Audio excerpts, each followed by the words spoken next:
HMRC have changed how much it costs to owe them money and how hard they punish you for being late filing. And this is the one that is unsettling loads of you directors out there. How much HMRC can actually see about your money.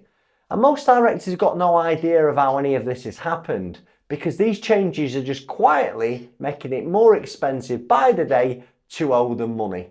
Now, directors are suddenly getting these letters about income that they've never told HMRC, and they're thinking, how on earth do they know about it? And a lot of directors are actually binning the letters because they think they're junk mail. Now, by the end of the video, you're going to know exactly what's changed, which of these is likely to affect you, and what you can do about each and every one of them before it costs you a lot of money.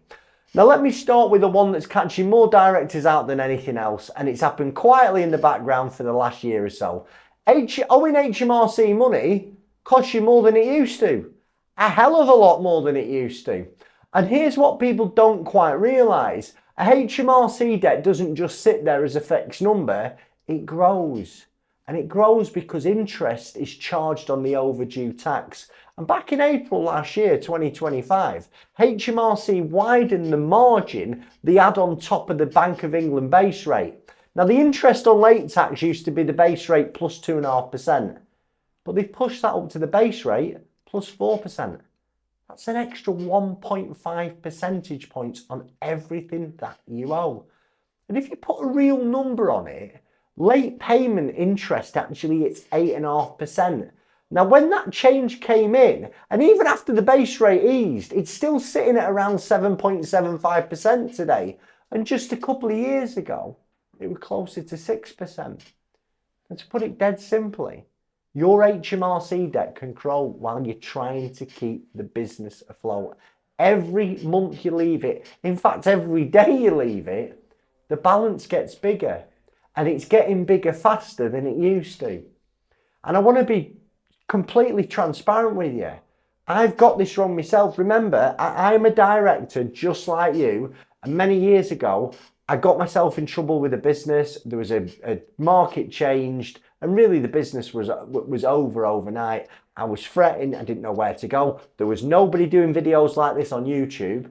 And when I was in trouble, I sort of treated the money that I owed HMRC, which was the last VAT quarter and the corporation tax. And I thought it was like a fixed figure, a number that I would deal with at some stage in the future when things sorted themselves out. But it just kept growing. It kept growing the whole time, and by the time I turned back to it, it wasn't the number that I remembered. Nobody explained to me that the clock was running against me like that, and it made a really stressful situation even worse. And here's what it means for you today. That old logic of I'll deal with HMRC once things settle down, it's just become more expensive. Later now has got a bigger price tag. It's much steeper than it used to be. So I don't want you to be thinking the HMRC debt that your company has as a fixed figure that you'll eventually get to. Every day you don't deal with it, it's a moving target. And if you owe them and you can't clear it, the smarter view is usually to get an arrangement in place sooner rather than later. If you act early, it doesn't just reduce your stress, it's literally going to save you money. Every single day you wait, the debt gets bigger, okay? That clock isn't your friend. Now listen, if there's anything I've said so far makes you think, do you know what, I'll have a chat with him or his team. We've got, I think, 750 plus reviews on Trustpilot. We're like the #1 reviewed business in our sector by a country mile. We offer free and independent advice. And you want to speak to us, you go to the description, the first link, put your details in, one of my team will call you today. Now, if you don't want to call at the moment, I completely get that. The link underneath it gives you a free guide to insolvency, and I promise you it's worth a read. And all I want off you is an email address so I can stay in touch with you going forward. Next thing I'm going to talk to you is what hits you with a real bang, because HMRC has overhauled how it punishes late payment, and it's harsher in 2 separate ways at once. Now, most directors still think if you're late with HMRC, it's just a slap on the wrist, maybe a stern letter, a small fine, maybe a warning. Listen, that's the old world. In 2026, the penalty system has been rebuilt and it is a lot tougher for directors now. Now, there are 2 separate punishments and they stack on top of each other. You've got late filing, and it now works on a point system. So every time you submit a VAT return late, you get a penalty point. If you build up enough points, you trigger a 200 quid fine, and then it's another 200 quid fine every single time you file late after that. So you've got different returns that you can put in. Your VAT's quarterly, the threshold is 4 points.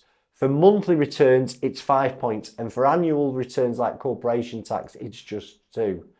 So lateness isn't a one-off anymore. Every time you're late, you build up points like on a driving licence, and eventually you cross a line and you start to get hit with these fines. Now, the late payment penalties are harsher as well, and they also escalate. If you pay that late under the rules that come in April 2025, you don't get hit with anything for the first 15 days. There's no fine, but you're still paying interest, remember. But if you pay between day 16 and day 30, your first penalty is 3% of what's outstanding. If it's still unpaid at day 31, that becomes 6% in total, plus a second penalty that then clocks up daily at an annual rate of 10% until it's cleared. I mean, it's a fairly serious jump.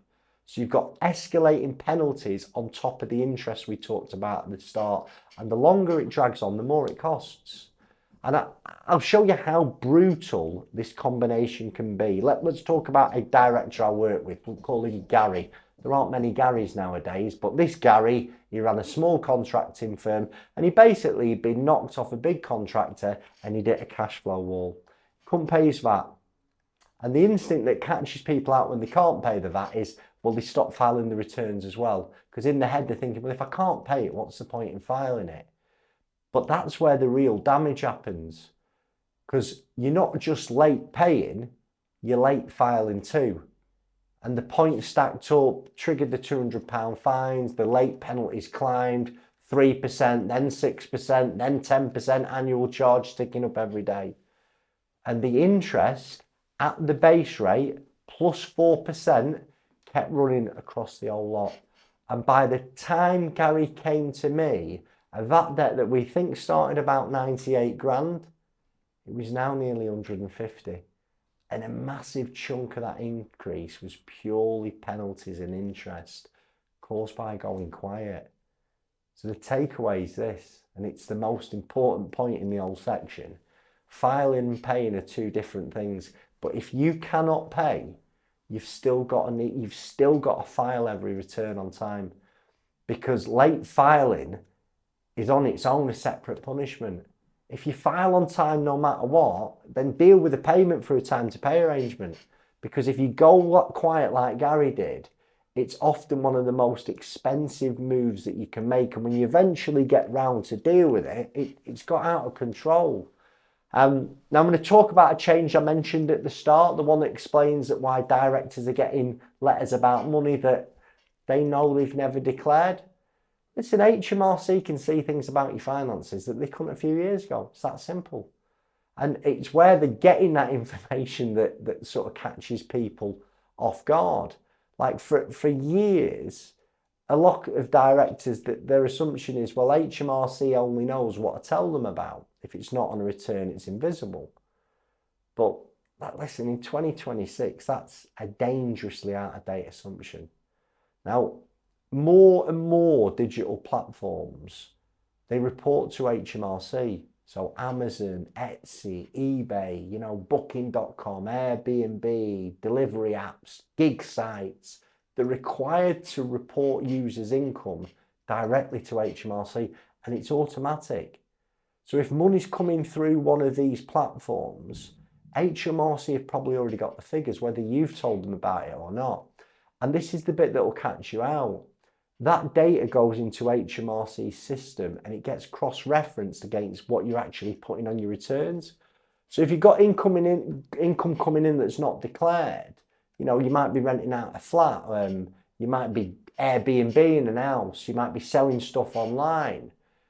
This mismatch is going to get spotted without anyone reporting to you. It's just data that pings the system. And when the numbers don't match, HMRC will send you something called, it's a nudge letter. And it's basically them saying, listen, we think there's income here that you haven't told us about. Do you want to put it right? Now, the takeaway is very simple on this point. Stop assuming HMRC knows only what you've told them. Their data net is wider than ever before, and the matching information from the platforms that I've mentioned against the returns that you're putting in. And if a nudge letter does land, don't ignore it. And don't panic confess about everything. Get the numbers, respond properly, and get support if you're unsure. Because now the safest play to be is fully inside the rules, not hoping you're outside HMRC's sightline. Now, the next thing I want to talk to you about, it's not a new law, it's a shift in how HMRC will behave day to day. And if you're ever going to need them to give you some breathing room, you need to know that the ground has moved underneath your feet. Now, a lot of directors carry a comforting assumption. When it comes to HMRC, when I need it, they'll give me some time.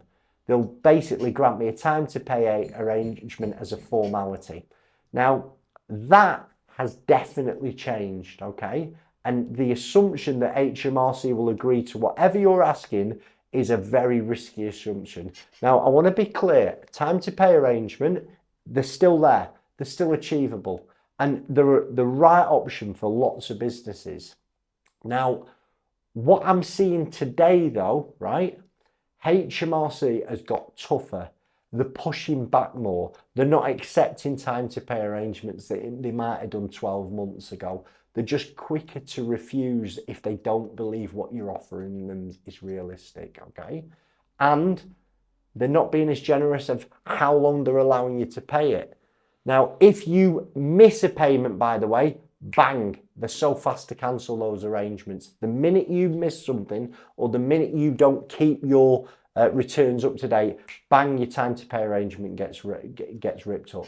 So the days of ringing them up, having a vague chat and being given a long runway to pay it back, they're just not there anymore.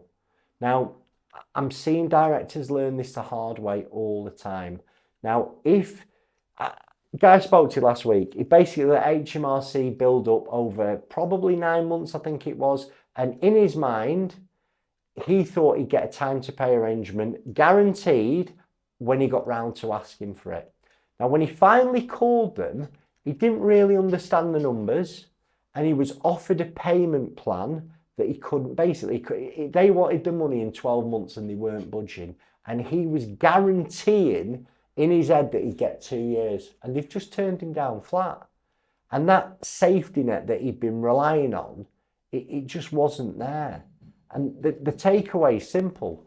A time to pay arrangement, listen, you can get them still, but you can't go in casual anymore. You've got to be prepared.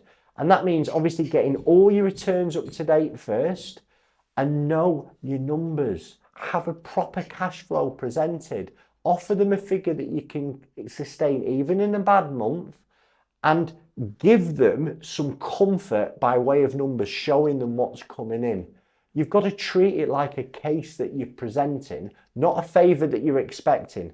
And if you're unsure, this is where you need to get a bit of support. Pick up the phone, because you've got to get this approach to HMRC right. And if you get it right, it's the difference between getting some breathing room and HMRC just coming in with a winding up petition. Now, listen, I hope you found this video useful. If you want to know more about time to pay arrangements and how to get a time to pay arrangement set up and how to speak to HMRC in a way that they're going to understand and appreciate, go and watch that video there about how to set up a time to pay arrangement. I hope you found the video useful. Thank you.